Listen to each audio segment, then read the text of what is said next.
So hey guys, যেমনটা আমরা world of immortal সিরিজের গত এপিসোডে দেখেছি যে যখন শাও চ্যান নিজেকে বাঁচিয়ে জঙ্গলের ভিতরে পৌঁছে যায় তখন তার দেখা হয় তিনটি ভূতের সাথে।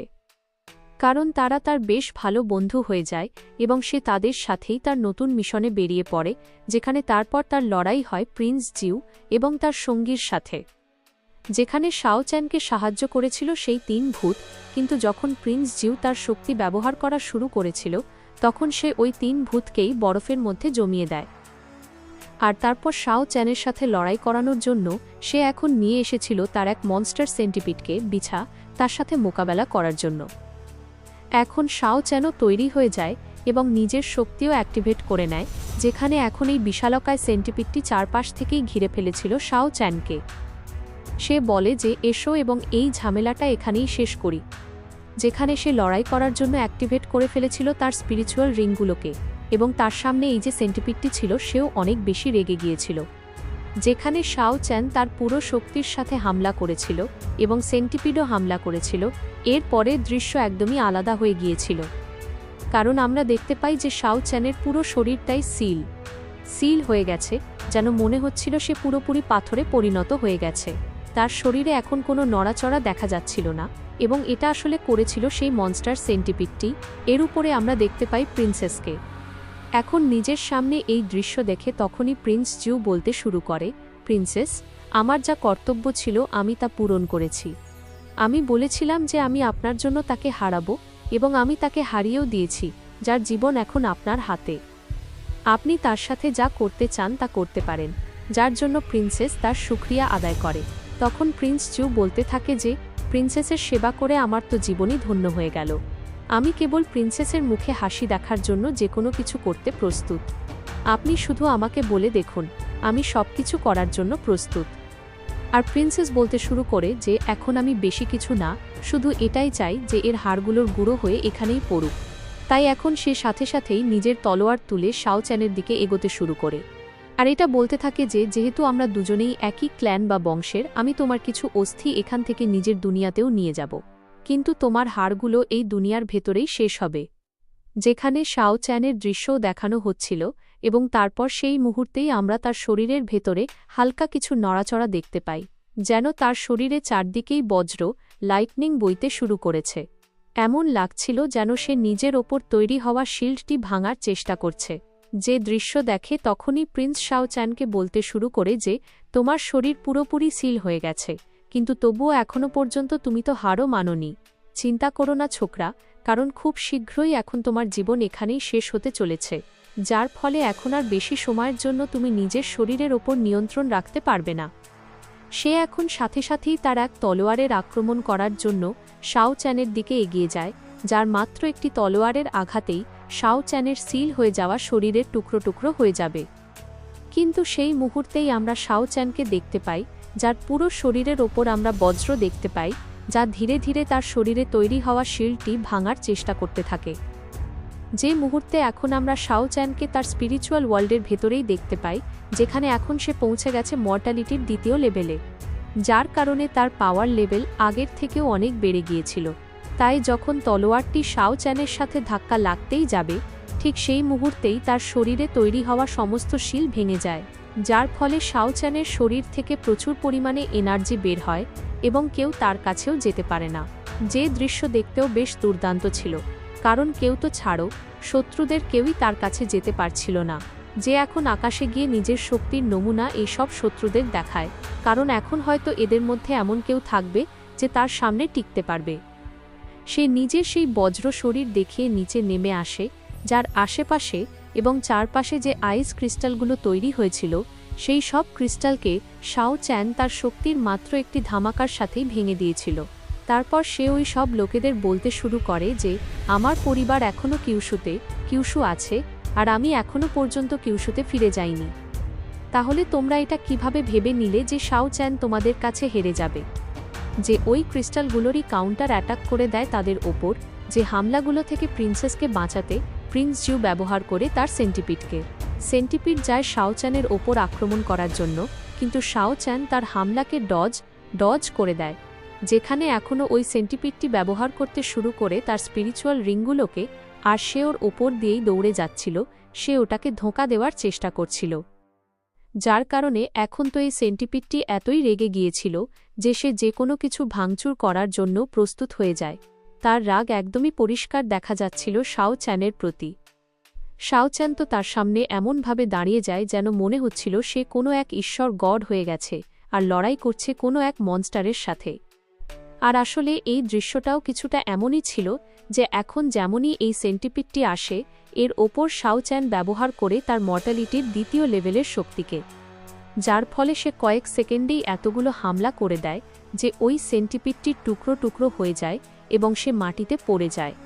এর সাথে সাথে পাওয়ারের এমন একটা কম্পন, ভাইব্রেশন তৈরি হয়েছিল যে ওই ভূতগুলো যারা বরফের ভেতরে জমে গিয়েছিল তারা সবাইও মুক্ত হয়ে যায়। যেখানে শাও চ্যান তাদের বলতে থাকে যে তোমরা আহত হয়ে গেছো, সেই কারণে আমি যতক্ষণ এদের বিভ্রান্ত ডিস্ট্র্যাক্ট করছি ততক্ষণ তোমরা এখান থেকে বেরিয়ে যাও, নিজেদের চারদিকে ভাগ করে নাও, যার পর আমরা আবার দেখা করব। যেমন কিং অফ রিইনকার্নেশন মাটির ভেতরে চলে যায় এবং বাকি দুটো ভূতও নিজেদের রাস্তায় চলে যায়, যাতে প্রিন্স জিউ বা অন্য কেউ তাদের পিছু করতে না পারে। সাথে সাথে শাও চ্যানও এখান থেকে তক্ষুনি পালাতে শুরু করে। তখনই প্রিন্স জিউ বলতে শুরু করে যে এই যে এলাকাটা, এটাকে বলা হয় আনডাইং কিং, আনডাইং কিংয়ের সাম্রাজ্য। আর যদি ওই ছেলেটা এখানে কোথাও লুকানোর চেষ্টা করে তবে নিশ্চিতভাবেই তার মৃত্যু হবে। এমনটা করার কারণে সে তো আমাদের কাজকে আরও সহজ করে দিয়েছে। যে কথা শুনেই প্রিন্সেস বলতে শুরু করে, মাত্র কয়েকদিনের মধ্যেই সে মর্টালিটির দ্বিতীয় লেভেল পার করে নিয়েছে, তো তোমার কি সত্যিই মনে হয় যে সে এখানে বেঁচে থাকতে পারবে না? যদি সে যে কোনোভাবে এখান থেকে বেঁচে বেরিয়ে যায় তবে ভবিষ্যতে সে আমার জন্য, তোমার জন্য, আমাদের সবার জন্য অনেক বড় বিপদ ডেকে আনবে। সেই কারণে আমি তাকে জ্যান্ত ছাড়ার কোনো ঝুঁকি নিতে চাই না। যে কথা শুনেই প্রিন্স জিউ বলতে শুরু করে যে যদি আমরা ভুল করেও আনডাইং কিংকে জাগিয়ে দিই, আপনি জানেন না, কিন্তু আমরা অনেক বড় বিপদে পড়ে যাব। এরপর আমাদের পরের দৃশ্যেই দেখানো হয় দ্য ল্যান্ড অফ কর্পসেস।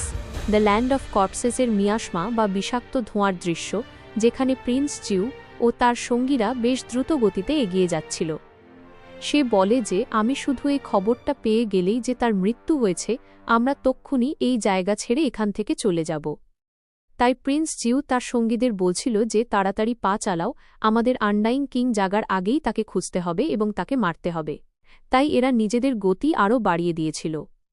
কিন্তু তারপর আমাদের ওই এলাকাতেই দেখানো হয় কিছু ডার্ক এনার্জিকে, যা বেশ দ্রুত গতিতে এগিয়ে আসছিল এদের সবার ওপর হামলা করার জন্য, যা সবার প্রথমে এখান থেকে যেতে থাকা প্রহরীদের টার্গেট করে। এক সিপাহীকে যেই পুরোপুরিভাবে দখল, পজেস করে নেয়, তখন সে এখানে পুরোপুরি এক শয়তান, ইভিলে পরিণত হয়ে যায়, যে ইভিল স্পিরিট বা অশুভ আত্মা দ্বারা আচ্ছন্ন হওয়ার কারণে নিজের সঙ্গীদের ওপরই হামলা করে তাদের মারতেও শুরু করে। যে দৃশ্য যেই প্রিন্সেস এবং প্রিন্স জিউ দেখেছিল, তারা বলতে শুরু করে যে এমন মনে হচ্ছে যেন এদেরকে মৃতদেহের মিয়াসমা দখল করে নিয়েছে। এদের মধ্যে এক সিপাহী যে প্রিন্সের ওপর আক্রমণ করার চেষ্টা করে, তাকে বাঁচাতে অন্য একজন চলে এসেছিল, সে তাকে আটকাচ্ছিল, কিন্তু প্রিন্সেস গিয়ে তার দুই টুকরো করে দেয় আর বলে যে আসলে তোমরা কিসের অপেক্ষা করছো? যারা ইভিল বা শয়তান হয়ে গেছে তাদের প্রাণে মেরে ফেল, কারণ নিজেকে বাঁচানোর এটাই একমাত্র উপায়।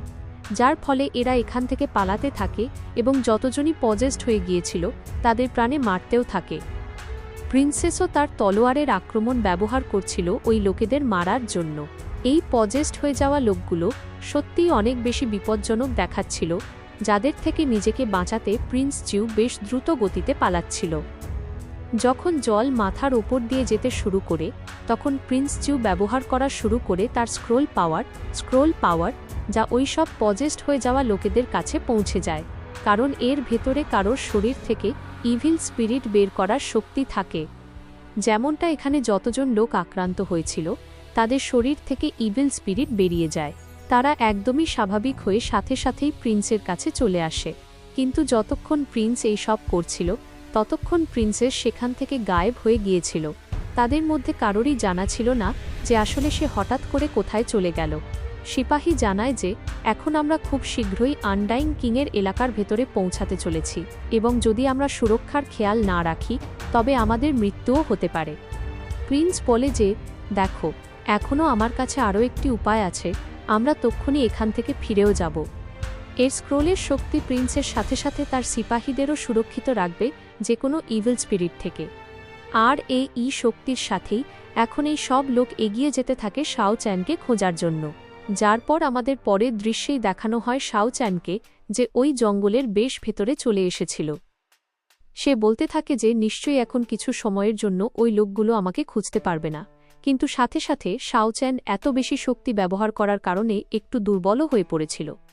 আর তখনই সে নিজের চোখের সামনে দেখতে পায় এক বিশাল গুহা, যা চারপাশ থেকেই ক্রিস্টালে ভরা ছিল, এবং সে নিজের সামনে দেখতে পায় কোনো এক ডিমন টাইপের লোক, যাকে বলা হয় কিং অফ হেল। শাও চ্যান যেই তার সামনে পৌঁছেছিল, হঠাৎ করেই কিং অফ হেল তার ওপর হামলা করে দেয়, যা শাও চ্যানকে নিজের দিকে টানতে টানতে কোনো এক আলাদা জায়গায় নিয়ে যায়। যার পরের দৃশ্যেই আমাদের দেখানো হয় প্রিন্সেসকে, যে এখানে চলতে চলতে অনেক বেশি দুর্বলও হয়ে পড়েছিল, এমনকি এখন তো তার শরীরে চলার শক্তিও অবশিষ্ট ছিল না।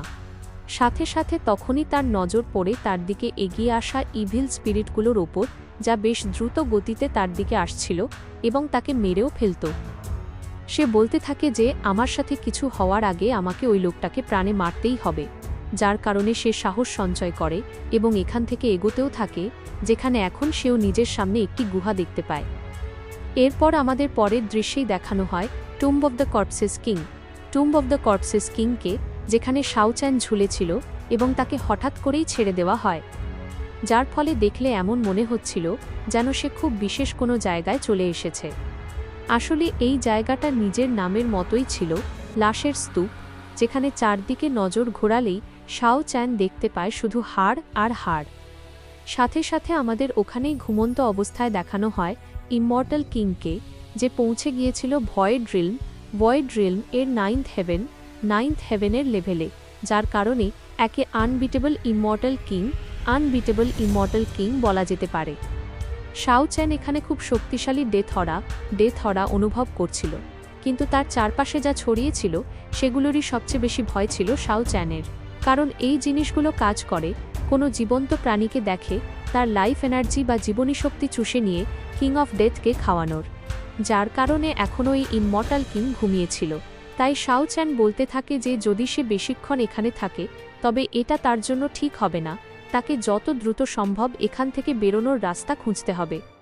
শাও চ্যান যেই এখান থেকে যাওয়ার চেষ্টা করে, তখনই হঠাৎ করে তার শরীরের ভেতরে প্রবেশ করে কিছু ইভিল স্পিরিট, যারা তার হাত, পা এবং তার পুরো শরীরটাকেই পজেস করার চেষ্টা করতে থাকে। শাও চ্যান বলে যে এখন ইভিল হওয়ার আগেই এখান থেকে বেরোতেই হবে। এর পরের গল্প দেখার জন্য জলদি চ্যানেলটিকে সাবস্ক্রাইব করে দাও।